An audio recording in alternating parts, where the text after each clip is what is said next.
सिंदूरारुणकान्तिमब्जव सतीं सौन्दर्यवरानधि। वैसी ही स्थिति दार्शनिक की, चिंतक की होती। बूबर ने किताब तो बड़ी महत्वपूर्ण लिखी।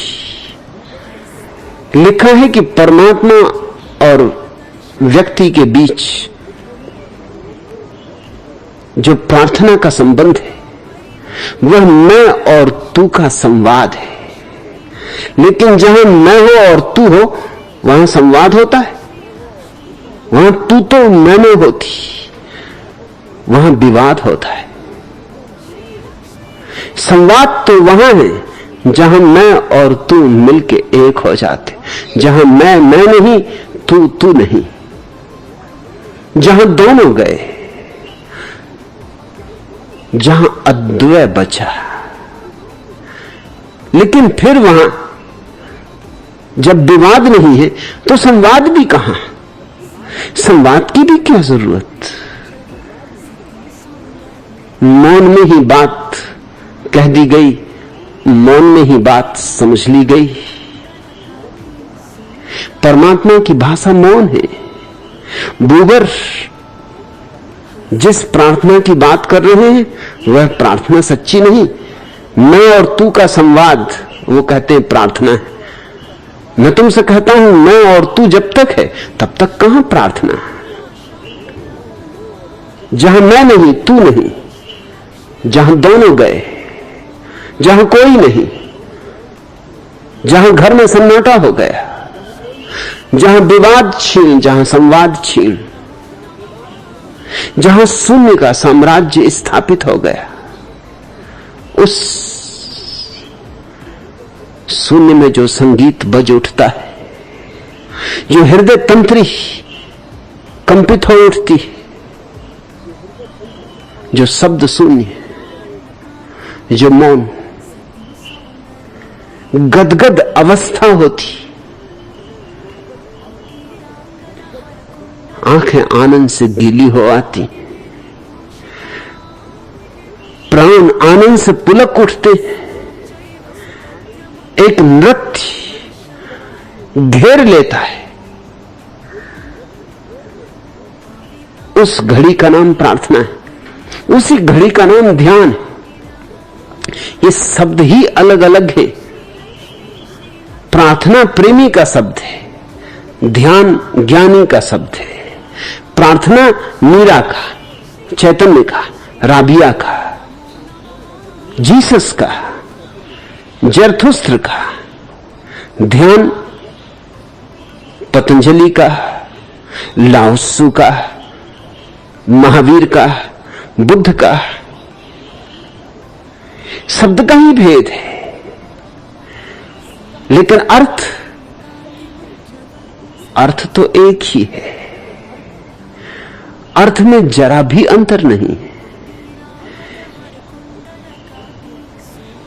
एक जर्मन सेनापति दूसरे महायुद्ध के बाद अपने मित्र अंग्रेज सेनापति से बातें कर रहा था और उसने कहा कि पता नहीं हम क्यों हारे, ये बात राज ही बनी रहेगी, ये रहस्य कभी खुलेगा या नहीं, क्योंकि शक्ति हमारे पास ज्यादा थी। वैज्ञानिक तकनीकी दृष्टि से हम तुमसे ज्यादा संपन्न थे, फिर भी हम हारे और तुम जीत गए। ये बात गणित में बैठती नहीं। अंग्रेज सेनापति मुस्कुराया और उसने कहा, राज मैं तुम्हें बता देता हूं, राज छोटा है, बात छोटी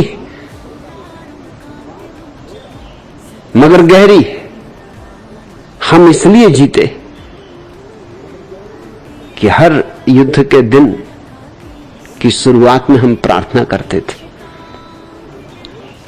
हम परमात्मा की प्रार्थना करके ही युद्ध में उतरते थे। माना कि तकनीकी दृष्टि से, वैज्ञानिक दृष्टि से हम तुमसे पीछे थे, मगर परमात्मा जब साथ हो तो फिर किसी और चीज की जरूरत नहीं। इसलिए हम जीते और तुम हारे।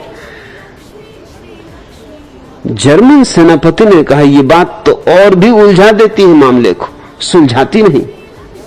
क्योंकि प्रार्थना तो हम भी करते थे, रोज करते थे, नियम से करते थे, प्रार्थना के बाद ही युद्ध पर जाते थे।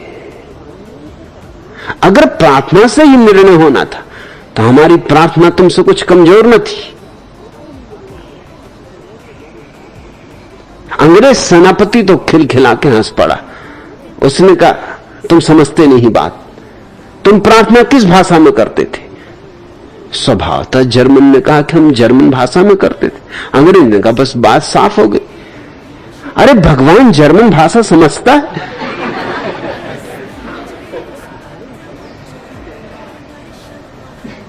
हम अंग्रेजी में करते थे, इसलिए हमारी बात पहुंच गई और तुम्हारी बात नहीं पहुंची। हंसो मत इस पर। सेनापति तो बुद्धू होते हैं, बुद्धू ना हो तो सेनापति ना हो। सेनापतियों को माफ किया जा सकता है, लेकिन तुम्हारे पंडित पुरोहित भी तो यही कहते रहे।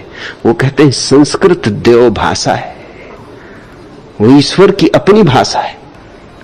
संस्कृत में बोलोगे तो समझेगा। और जैन कहते हैं प्राकृत में बोलोगे तो समझेगा, और बौद्ध कहते हैं पाली में बोलोगे तो समझेगा,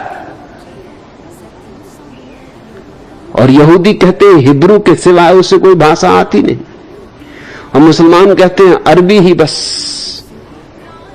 उसकी भाषा है, और सब तो आदमियों की ईजादें। अगर अरबी उसकी भाषा ना होती तो कुरान अरबी में क्यों उतरता?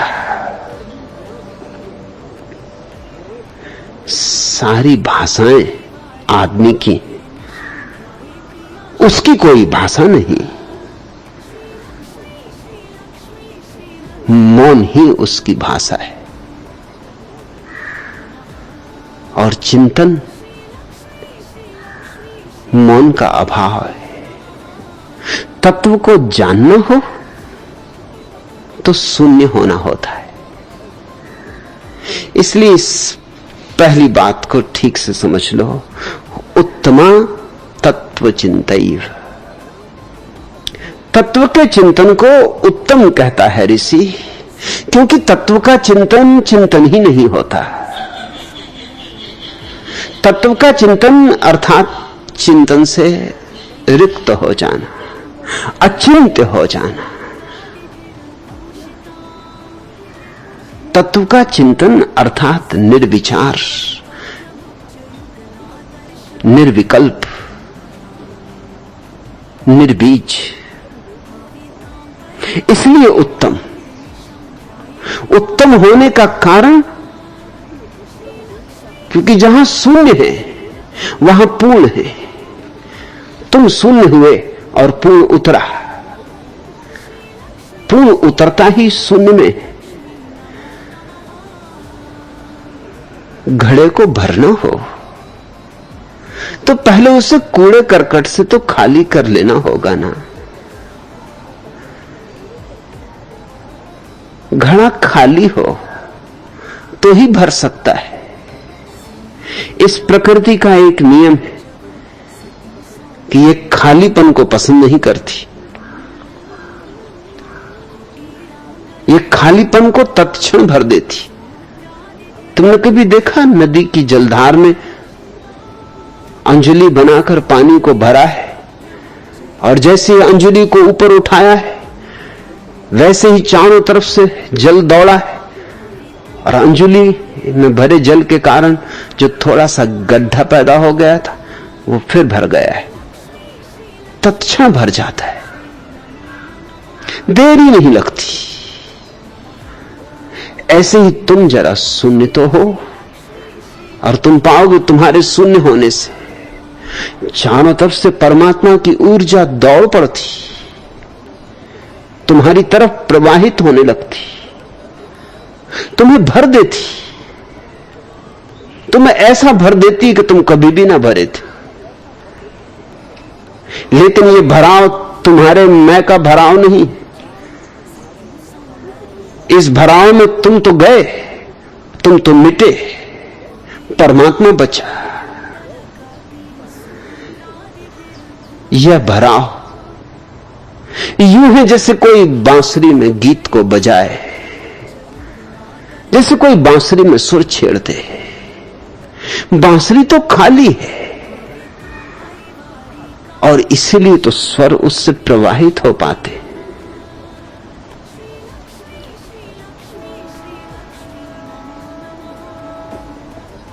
तत्व के चिंतन को उत्तम कहा, क्योंकि तत्व का चिंतन चिंतन ही नहीं है।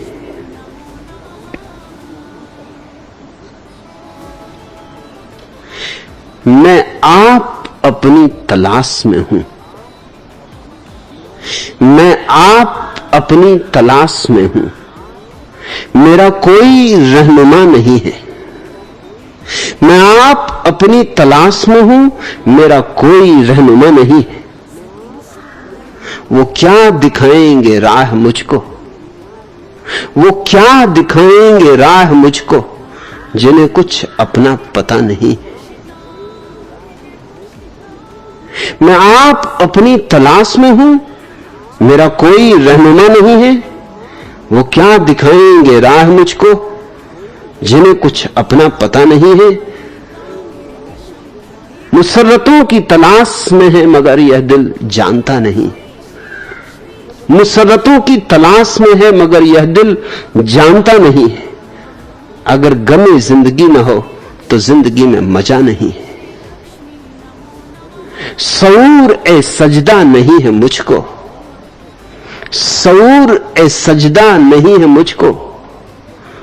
तो मेरे सजदों की लाज रखना। सऊर ए सजदा नहीं है मुझको, तो मेरे सजदों की लाज रखना। यह सर तेरे आस्था से पहले किसी के आगे झुका नहीं। हस्ताब्जैव सुपद्रमं च युगलादर्शवहन् किं पराम् आवितां परिवारिकाभिर्निशं ध्याये प्रिया।